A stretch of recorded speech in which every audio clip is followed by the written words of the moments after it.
አቶ አምነን ቢኒን እንደሚያገባት ለእሷ ቃል ገባላት። የቀለበት ፕሮግራም አደረገ።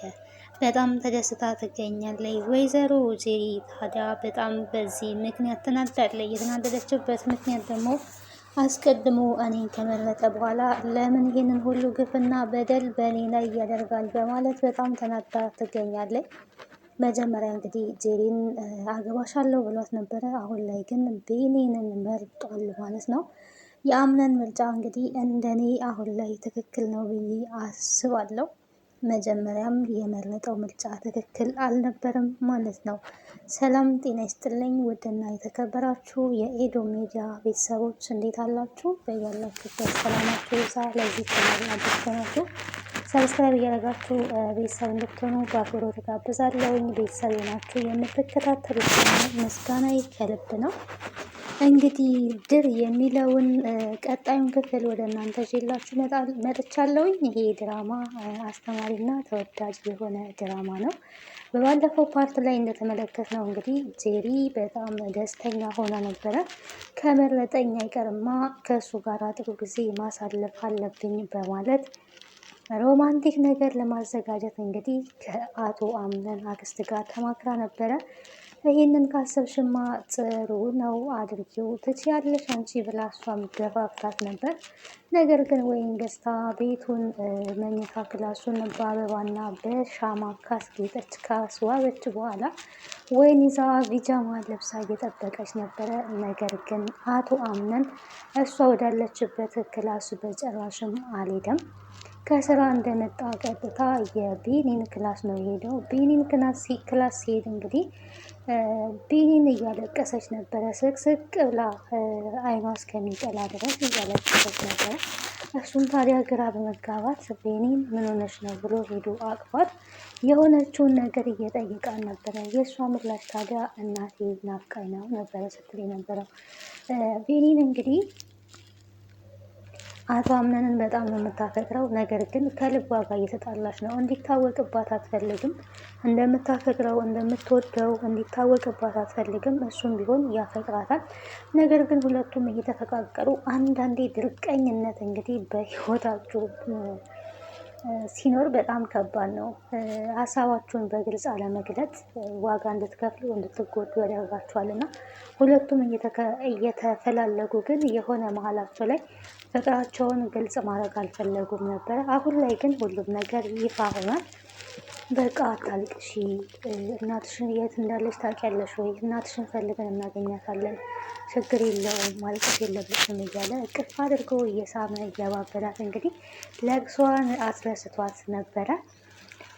እሷም ታዲያ እሺ ግን እኮ አሁን አንተ እዚህ እኔ ጋ መቆየት የለብህም፣ ባለ ትዳር ነክ፣ ወደ ሚስት መሄድ ይኖርብሃል። ሚስት ደግሞ አንተን እየጠበቀች ሊሆን ይችላል ነበር ስትል የነበረው።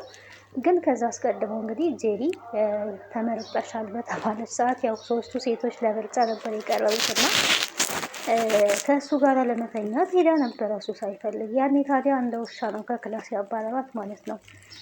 አገባሻለሁ አልኩኝ እንጂ እኮ ሚስቴ ሆነሻል ማለት አይደለም። እኔ ደግሞ ጊዜ እንድትሰጪኝ እፈልጋለሁ። ትዳር ከማድረጋችን በፊት ምንም አይነት ነገር እንዲፈጠር አልፈልግም ብሏት ነበረ። በዛኛው ፓርት ታስታውሳችሁ ማለት ነው። ሴት ልጅ እንደዚህ አይነት አውጣ ስትሆን በነገራችን ላይ በጣም የሚያስጠላው ማለት ነው። ሶዳ መጠበቅ አለባት እንጂ ዘላ ገና ለገና ተመርጫለሁ ብላ ትዳር ሳታገባ ወንድ ልጅ ጋር የዚህን ያህል ርቀት መሄድ አለባት ብዬ አላስብም። ተመራጭ እንድትሆንም አያደርጋትም። ተመርጫለሁ ብላ ብታስብም ግን እሱ ስላልፈለገ የእውነት ወዷት ቢሆን ኖሮ ያኔ ከክፍሌ ውጪ አይላትም ነበረ። እዚህ እንድተኛ አልፈቅድልሽም፣ አንድ ነገር ግን ልተባበረሽ እችላለሁ፣ እዛ ጋር አንጥፈሽ መተኛት ትችያለሽ ነበረ ሲላት የነበረው። እንግዲህ የእውነት የሚወዳትና የሚያፈቅራት ቢሆን ኖሮ ጄሪን በሰዓቱ እዚህ አብረን እንድንተኛ አልፈልግም፣ ገና ነን አልተጋባንም እኮ ብሎ ለዛውም በጣም ሲሪየስ ሆኖ ነበረ ሲናገር የነበረው። እሷም ግን አቶ አምነን አንተ ባለህበት መሆን ለኔ መልካም ነው፣ እሺ እዚህ እተኛለሁ ብላ አንጥፋ ነው የተኛችው። ይሄንን የፈለገችበት ምክንያት ምንድን ነው? ሴቶቹን ለማስቀናት ነው።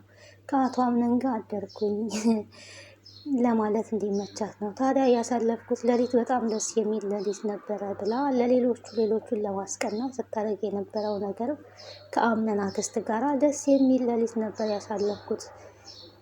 የአምነን ገላል ስላሴ ምን ብቻ ብዙ ነገር እያለች ነበረ። ይሄንን ሁሉ እንግዲህ ሌሎቹ ያሉ ሴቶች ሲፈንና ቤኒ ተስፋ እንዲቆርጡ ያንን ለማለት ነበረ። ምክንያቱም ልጁ በሁሉም ሴቶች ተፈላጊ ስለሆነ እነዛን ተስፋ ለማስቆረጥ እነሱ እንዲጠሉት እነሱ ከእሱ ላይ አይናቸውን እንዲያነሱ የተጠቀመችው ሲስተም እና ዘዴ ነበረ። ነገር ግን አልተሳካላትም። እሱ ልቡ አልፈለጋትም ማለት ነው። ታዲያ ቤኒም አንተ ባለትዳር ሚስት ጋር መሄድ አለብህ ባለችው ሰዓት እንደዚህ አትበይኝ፣ ባለትዳር ነህ የሚለውን ቃል ሁለተኛ መልሰሽ እንድትናገሪ አልፈልግም። እኔ ሚስት የለኝም፣ አላገባሁኝም፣ ባለትዳርም አይደለሁኝም። ምን እያልሽ ነው ነበረ ሲላት የነበረው። እሷም ታዲያ ለምን ራስህን ትሸነግላለህ? ለምን ታስመስላለህ? የማትፈልጋትን ሴት መርጠህ የለ እንዴ? አሁን እኮ ማስመሰል አይጠበቅብህም። አንተ ግን ምን ሆነ ጸባይ እንደዚህ የሚቀያየረው? አሁንስ ግራ ገብተኸኛል። የምትለው ነገር ሁሉ እየገባኝ አይደለም። ባህሪህን እንኳን ልረዳ አልቻልኩኝም። የማትፈልጋትን ሴት እኮ መርጠሃል። ለምን ሌላ ሰው ትሆናለህ? ለምን ትቀየራለህ? ነበረ ያለችውና እሱም ታዲያ ይህን ሁሉ ያደረግኩት ደግሞ በአንቺ ምክንያት ነው። ምክንያቱም የማልፈልጋትን ሴት እንድመርጥ ያደረግሽኝ አንቺ ነሽ ብሏታል። እንግዲህ እሷ በሰዓቱ የእሱን ፍቅር ተረታ ባለመቀበሏ እዛ ቤት ቅይር በማለቷ እሱ ደግሞ ሌላ ውሳኔ እንዲወስን ሳይወድ ማለት ነው የማይወዳትን ሴት የመረጠው በእሷ ምክንያት እንደሆነ ነግሯታል ማለት ነው።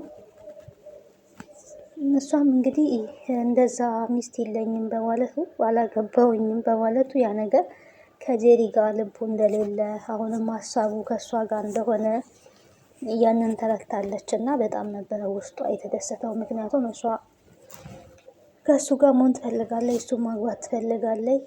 ወይዘሮ ዛራም እንኳን እሱ ሁለቱ እንዲጋቡ አንድ ላይ እንዲሆኑ ይፈልጋሉ ማለት ነው። እና በቃ በውስጧ ምን አይነት ሀሳብ መጣ?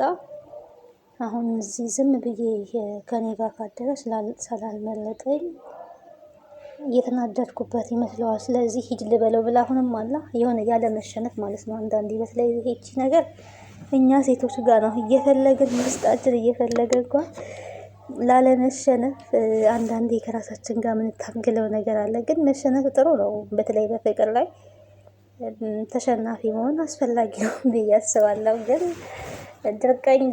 ድርቅነት ምናምን ነው የሚባል ያ ነገር እኛ ሴቶች ጋር አለና እሷም በቃ ከክላሴ ሂድ በቃ ሂድ ነበረ ስትለው የነበረ። ውስጧ እኮ ይፈልገዋል እሷ ጋር እንዲቆይ ትፈልጋለች። ግን ደግሞ በቃ ያላ እልኸኝነት ያ ነገር ነው የሚታይባትና እሱም ቢሆን ልክ ብለሻል፣ እዚህ መቆየት የለብኝም በማለት ሄዶ ሶፋ ላይ ነበረ ተኝቶ የነበረው። ግን ሶፋ ላይ ተኝቶ እሷ ጋር ስለነበረው ነገር ነው ሲያስብ የነበረው። እሷን ነው ሲያስብ የነበረው። እሷ ስትናገር የነበረውን ነገር ባለትዳር አይደለክ እኔ የማትፈልጋትን ሴት መርጠህ የለን የሚለውን እሱን ሁላ እያሰበ ነበረ። ያን እንዴቷ ታዲያ ያ ቁጣዋ ቁጭቷ ልክ እንደምትወደው እሱን ማጣት እንደማትፈልግ ኦልሬዲ ተረድቷል። ይሄንን ማንም ሰው ይረዳል። ምክንያቱም ባትፈልገው ባትወደው ስለሱ ልትጨነቅም ልታስብም የማይፈልጋትን ሴት ቢመርጥም እሷን አይመለከታትም ነበር። አያችሁ እና ስለምትወደው ይሄንን ቃል ተናግራለች። ታዲያ ያደረው ወደ መኝታ ክፍል እንኳን ሄዶ ሳይሆን እሷን እያሰበ ሶፋ ላይ ነበረ ጋደም ብሎ ያደረው። እዛ እንግዲህ ጄሪና የእሷ ክስት ደግሞ አምነንን ሲጠብቁት ሊመጣ አልቻለም። ብቻቸውን እንግዲህ ጠጥተው ጠርሙሳቸውን ታቅፈው ነው የተኙትና ጄሪ እንግዲህ በጣም ተሰምቷታል። አንዳንድ ሴት እንግዲህ ይመጣል ብላ የምትጠብቀው ወንድ ተዘጋጅታ ጠብቃ መቅረቱ ከምንም በላይ ያናድዳል።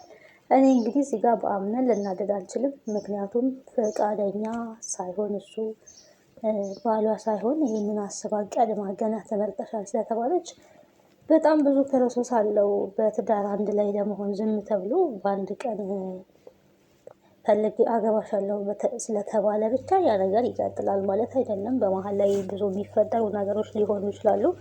እርግጠኛ ሊሆን የሚችለው የሰው ልጅ አንድ ላይ መኖር ሲጀምር ነው እንጂ ገና በወሬ ደረጃ ግን የዚህን ያህል ርቀት መሄዷ የራሷ ጥፋት ነው፣ የማንም ጥፋት አይደለም። ምንም ማድረግ አይቻልም። ኦልሬዲ ተዋርዳለች፣ አስከፍቷታል። ታዲያ በማግስቱ ነቅቶ ወደ ክላስ ወስዶ ሽቶ ምናምን ሊቀባ በገባበት ሰዓት ላይ አቶ አምነን ማታ ስጠብቅ ነበር፣ የት ነው ያደርከው ነበር እያለች የነበረው ነው። እሱን ላንቺ ማስረዳት አይጠበቅብኝም የት እንዳደርኩኝ፣ ግን ለምን ጠበቅሽኝ? ለምን ፈለግሽኝ? አንጥፈሽ መተኛት ትችይ ነበር ነው ያላት። አስባችሁታል? አልጋ እዛ እያለ እንኳን አንጥፈሽ መተኛት ትችይ ነበረ ነው ሲላት የነበረው። ወይዘሮ ዛህራ እንግዲህ እነዛ ሰፍረው ተኝተው ክላስ ለማጽዳት እንዲሁም ደግሞ ቁርስ ደርሷል ለማለት ወደ ክላሳቸው በሄደችው በዛ ላይ ሁለቱም እንግዲህ አንዷ ወደ ላይ አንዷ ወደ ታች ጠርሙሳቸውን ታቅፈው ነው የተኙት እና በዛን ሰዓት ምን ብላለች? በጣም የሚያስቅ ነገር ውሃ የተፋው ግንድ መስለው የለ ኔቱ አቤት አቤት ነበረ ስትል የነበረው። እንዴት ከአንዷ እንኳን አትሻልም በማለት እንግዲህ አምነን ሳሉ ላይ እንዳደረም ተመልክታለች። ታዲያ ለቤኒን ምንድን ያለቻት? ነይ እስኪ ልጄ በጣም ነው የምትወዳት በነገራችን ላይ እና ያየሁትን ጉድ እኔ ልንገርሽ ነበረ። ምን አይተሽ ነው እምትዛራ? ምንድን ነው ያየሽው ስትላት፣ ያው አቶ አምነን ያደረው ሶፋ ላይ ነው። ጄሪ ደግሞ ጠርሙስ ታቅፋ ነው ከጓደኛው ጋር ያደረችው። የምታውቂው ነገር አለ? ስለ አምነን ነበር ስትላት ነበረው። አቶ አምነን እኔ ጋ ነው ያመሸው ነበር ስትል የነበረው። ታዲያ ዛህራ በጣም ደስ ብሏት እልል ነበር ስትል የነበረው። ሁለቱ እንግዲህ አንድ ላይ እንዲሆኑ ትፈልጋለች ማለት ነው። አንዳንዴ ያው ደስታችሁን የሚፈልግ ሰው በዙሪያችሁ እንደዚህ ይኖራልና ያ ነገር በጣም አስደስቷት እልል ስትል ነበረ።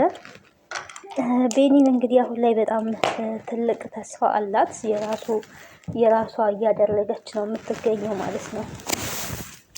ምክር እየተቀበለች ነው። ነገራችን ላይ ከትልልቅ ሰዎች ላይ ምክር መቀበል በጣም አስፈላጊና አሪፍ ነገር ነው። ትወጂዋለሽ አይደል አቶ አምነንን ስትባል እንግዲህ ወይዘሮ ዛህራ እንደዛ ሲሏት መልስ እኔ እንጃ ምን አይነት ስሜት እንደሚሰማኝ እንኳን አላውቅም፣ ግን ዝም ብዬ ነው የምናገረው፣ ነገሮች እንደመጡልኝ ነው የምናገረው ነበር ስትል የነበረው።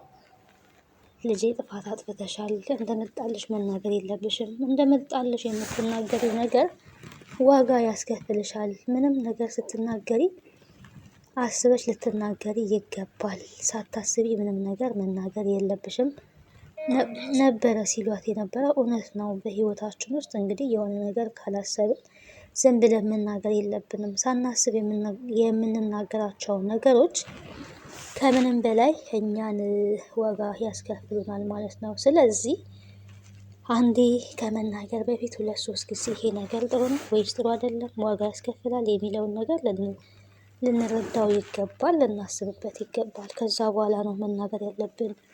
አንዴ ከተናገርን በኋላ እንዳንጸጸት ማለት ነው። እና አቶ አምነን ውጭ ያደረ ነው የመሰላት ጄሪ።